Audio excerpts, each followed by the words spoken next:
Hello Standard Second. Welcome in EVS lecture. This is our 29th lecture.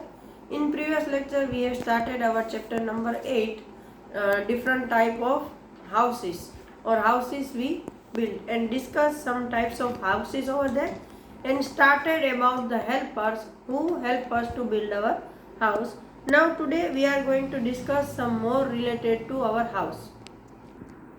In previous lecture we have completed up to our helpers who help us in build our house. Now time to answer. Name the person who, मतलब उन इंसानों के नाम आपको बताने हैं जो हमें हेल्प करते हैं. डिग्स एंड कैरीज ब्रिक्स, जो गड्ढे खोदते हैं और ब्रिक्स उठाते हैं, तो वो लेबर है. फिट्स द वाटर पाइप, तो वो प्लम्बर है. Make the door, carpenter. Who paint the wall, तो painter. Now a good house. Good house is ideal in every way. Its rooms are well ventilated and spacious. भाई, तो यहाँ पर आपको एक रूम बताया है, एरी रूम. एरी मतलब जहाँ से, तो एरी रूम का मतलब होता है जहाँ इनफ हमें एयर मिल सके, जहाँ अंदर एयर आती भी हो और अंदर से एयर बाहर जाती भी हो. तो उसमें ऑपोजिट डायरेक्शन में डोर और विंडो इनफ नंबर्स में होने चाहिए ताकि पूरे कमरे में एयर सर्कुलेट हो सके. सबसे पहले है कि गुड हाउस में और क्या क्या चीज़ें होनी चाहिए कि वो आइडियल इन एवरी वे, मतलब हर तरह से वो एक रोल मॉडल जैसा होना चाहिए कि हर चीज़ उसमें होनी चाहिए जो यहाँ पर मेंशन है. तो सबसे पहले तो उसके जो रूम है are well ventilated and spacious. Ventilated का मतलब है कि उसमें एयर का सर्कुलेशन अच्छे से होता हो, और स्पेशियस का मतलब होता है कि उसमें इनफ स्पेस हो, कि भाई संकरा घर ना हो. जब हम सामान डालते हैं तो छोटा घर है तो बहुत कंजस्टेड लगता है, ऐसा कंजस्टेड ना लगे, एकदम हमें ऐसे स्पेस दिखे अंदर के, हाँ इनफ स्पेस है ऐसा. Number 2, it is very comfortable. जो रूम है वो ऐसे होने चाहिए, उसके कमरे हमें कंफर्टेबल लगने चाहिए, अंदर हमें मेंटली रिलैक्स मिलना चाहिए. Now number 3, it is clean and tidy. Most important thing is cleanliness of our house. तो हमारा घर है वो एकदम clean and neat and clean होना चाहिए. The rooms are well lit and airy. Well lit का मतलब है उसमें पूरी सूरज की रोशनी आनी चाहिए और हवा भी आनी चाहिए. Enemies of a clean house, मतलब हम घर को क्लीन तो रखना चाहते हैं लेकिन उसके कुछ एनिमीज है. एनिमीज का मतलब है दुश्मन, जो कि हमारे घर को अनक्लीन बनाते हैं. तो there are some creatures that make our house dirty. They carry germs and spread them in our house. They become enemies of our clean house. Some of them are shown alongside. मतलब कि कुछ ऐसे creatures, ऐसे जीव जंतु हैं कि जो हमारे घर को गंदा बनाते हैं. वो अपने साथ जर्म्स हमारे घर में लाते हैं और उसको हमारे घर में फैलाते हैं. तो ये यहाँ पर दिखा है. First one is cockroach and second one is rate. ये दोनों गंदी जगह से आते हैं. इसमें आप फ्लाइज को भी इंक्लूड कर सकते हो, मॉस्किटोस को भी इंक्लूड कर सकते हो, क्योंकि ये सारे के सारे जर्म्स लेकर आते हैं और हमारे घर में फैलाते हैं. तो ये हमारे घर के दुश्मन है और हमारे घर को जो क्लीन हाउस है उसको गंदा करते हैं. Now time to answer. Circle the picture which show a good house. यहाँ आपको 2 पिक्चर दिए हैं घर के. देखो वही सामान है, वही सब चीज़ें हैं, लेकिन एक अच्छा लग रहा है और एक गंदा. क्यों? क्योंकि एक है वो अच्छे वेल मैनेज्ड है और दूसरे में कुछ अपनी जगह पर नहीं है. तो सॉरी, चाहे आपका घर वो ही हो लेकिन आप उसमें हर चीज़ को मैनेज करके रखोगे, उसको ठीक जगह रखोगे तो आपका घर अच्छा दिखेगा. लेकिन वही घर हर चीज़ यहाँ वहाँ पड़ी हो, कोई चीज़ ना मिले, तो वो घर कितना गंदा दिखता है. Right. Now key terms. Bungalow, a big single और double storey house with a lawn. Bungalow किसको बोलते हैं? तो बहुत बड़ा, उसमें चाहे सिंगल स्टोर हो और या डबल स्टोर, लेकिन उसके साथ लॉन हो, ऐसे मकान को बंगलो बोलते हैं। Flat, set of rooms for living on a floor of a building, कि बिल्डिंग के फ्लोर पर जो कमरे होते हैं, कमरे का जो सेट होता है, उसको हम फ्लैट बोलते हैं। Igloo, house made of snow with dome shaped roof, ऐसा घर जो स्नो से, बर्फ से बना है और जो उसका रूफ मतलब उसकी छत है,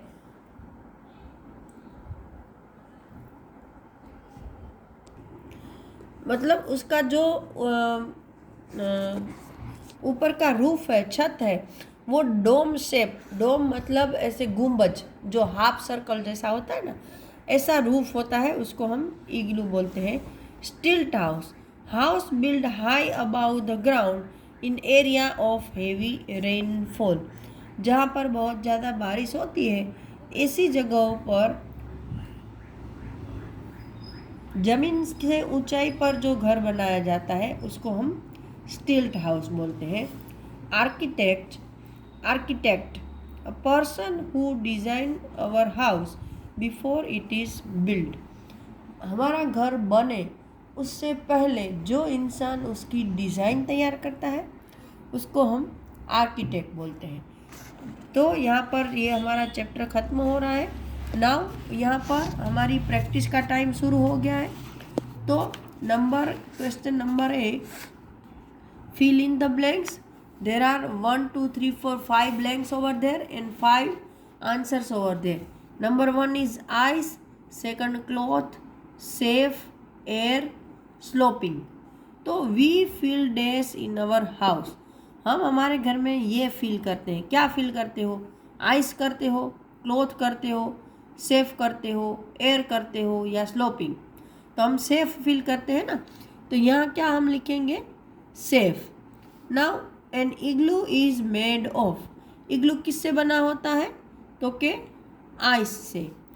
tent is made of, tent किससे बना होता है? तो के क्लॉथ से, तो क्लॉथ।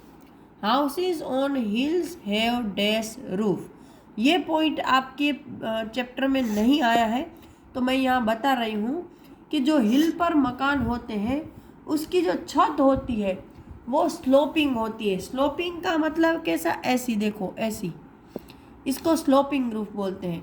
और हमारे यहाँ छत कैसी होती है? ऐसी फ्लैट, ऐसी होता है ना, हमारे यहाँ मकान ऐसा होता है और पहाड़ों पर मकान ऐसा होता है, राइट, ऐसा। तो पहाड़ों पर ऐसे स्लोपिंग रूफ क्यों होते हैं? तो कि पहाड़ों पर हेवी रेनफॉल होता है और कहीं कहीं पर तो स्नोफॉल भी होता है, बर्फ़ भी गिरती है। तो अगर ऐसा फ्लैट रूफ होगा हमारी छत जैसा, तो छत में पानी भर जाएगा, बर्फ़ भर जाएगा, जिससे कि आपका मकान है वो गिर सकता है, टूट सकता है, क्योंकि पानी और बर्फ़ का वेट बहुत ज़्यादा होता है, तो आपकी छत टूट सकती है। तो ऐसे स्लोपिंग रूफ रखने से क्या होगा कि बर्फ़ है और वाटर है वो इजीली स्लो डाउन हो जाएंगे, राइट। इसलिए पहाड़ों पर स्लोपिंग रूफ होते हैं। तो houses on hills have sloping roof. Now number 5, good house permit loads of fresh days and sunlight. जो गुड हाउस होता है उसके अंदर लोड्स ऑफ क्या होता है? सनलाइट के अलावा तो कि एयर होती है ना, क्योंकि गुड हाउस में एयर और सनलाइट का होना ज़रूरी है। ये दो ऐसी चीज़ें हैं जो कि हमारे घर की गंदी चीज़ों को बाहर निकालती है और सनलाइट की वजह से जर्म्स मर जाते हैं। Now circle the correct word in the sentence given below. We should keep our house, हमें हमारा घर कैसा रखना है? क्लीन या डर्टी? तो क्लीन को सर्कल करेंगे। एस्किमो या जिप्सीज मेक इग्लू, इग्लू कौन बनाता है? एस्किमो के gypsies, Eskimos, right. A कारवेन is a house on wheels के वाटर, कारवेन किस पे चलती है? व्हील्स पे के वाटर पर, व्हील्स पर, राइट।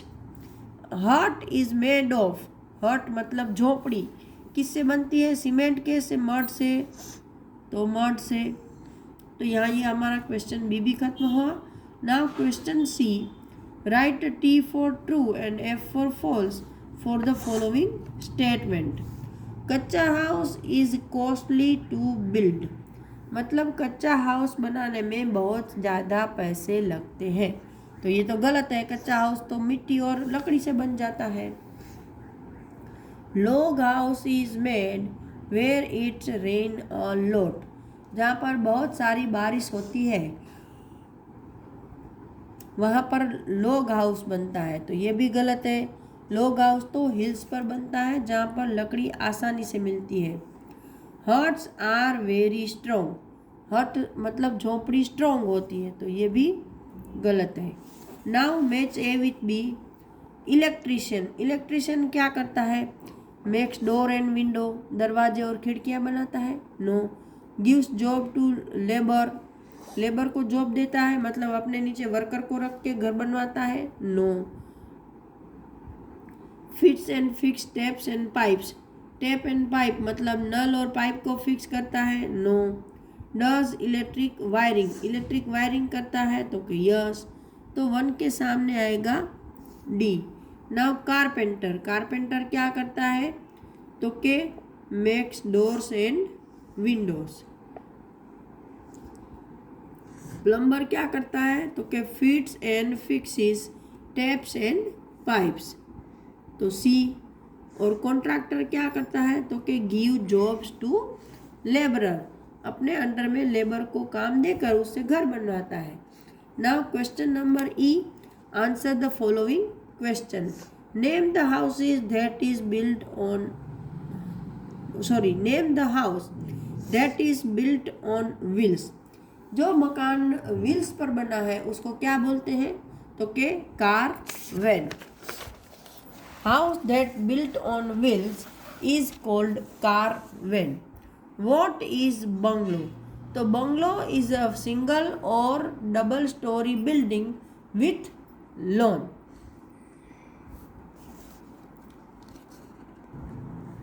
What is igloo? तो igloo is a house built from snow, right? Where are log houses found? तो log houses are found on hill areas. How is a stilt house different from a houseboat? तो houseboat is built on a boat and it's a float on water, while stilt house is a fixed with soil and it's built on bamboo pole। मतलब स्टिल्ट house तो बना तो वो भी पानी पर है, लेकिन वो जमीन के साथ फिक्स है, पोल से, बाम्बू के पोल से, वो अपनी जगह से हिलता नहीं है। तो स्टिल्ट house is a fix house while the boat house float on water. Now what say? Rani lives in a place where it rains almost every day. What kind of house she should have and why? कि रानी है वो ऐसी जगह पर रहती है कि जहाँ पर लगभग रोज बारिश होती है, तो उसके पास वहाँ पर कैसा घर होगा और क्यों? तो रानी के पास स्टिल्ट हाउस होगा, क्योंकि जहाँ पर ज़्यादा बारिश होती है वहाँ स्टिल्ट हाउस बनाए जाते हैं, बारिश से घर को बचाने के लिए, अंदर बार बार ना आ जाए इसलिए। Arjun who lives in Rajasthan tried making an igloo. Will he be able to do so? Give reason for your answer. Arjun है वो राजस्थान में रहता है और वो वहाँ पर इग्लू बनाने की कोशिश कर रहा है, तो भाई वो बना पाएगा? और उसका हाँ तो भी रीज़न, ना तो भी रीज़न। तो first of all we need lots of snow for making igloo. हमें इग्लू बनाने के लिए बहुत सारी बर्फ़ चाहिए, तो राजस्थान में तो बहुत सारी रेत है, उससे कैसे इग्लू बनेगा? तो पहला तो पॉइंट वहीं पर अटक गए, right. Second one, perhaps he arrange any how so much snow over there, right? Then Rajasthan is a desert area and there is a very high temperature normally in each and every day, so the snow will be melt easily. Rajasthan में चलो हमने मान लिया उसने कहीं से बहुत सारी बर्फ अरेंज भी कर दी, लेकिन राजस्थान तो डेजर्ट है, वहाँ पर तो बहुत ज़्यादा गर्मी होती है पूरे साल दिन में, तो वो बर्फ तो जो स्नो है वो तो थोड़ी देर में पिघल जाएगी, तो फिर उसका इग्लू रहेगा कैसे? तो this is not possible. Now activities होना है. Thinking about your neighbourhood, draw picture of different types of houses you see in the boxes given below. कि भाई आपके घर के आजू बाजू में जो अलग अलग तरह के आपको घर दिख रहे हैं, कहीं पर आपको मल्टी स्टोरी बिल्डिंग दिखेगी, कहीं पर बंगलो दिखेगा, कहीं पर टेनामेंट दिखेगा, तो आपको जो दिखते हैं वो आप अपने हिसाब से अपने स्टाइल में ड्रॉ करके यहाँ पर रख सकते हो. You have to draw 2 types of houses over here. So now our chapter 8 going to complete over here in my lecture 2. In next lecture we will start our next chapter. Till that time, goodbye everyone.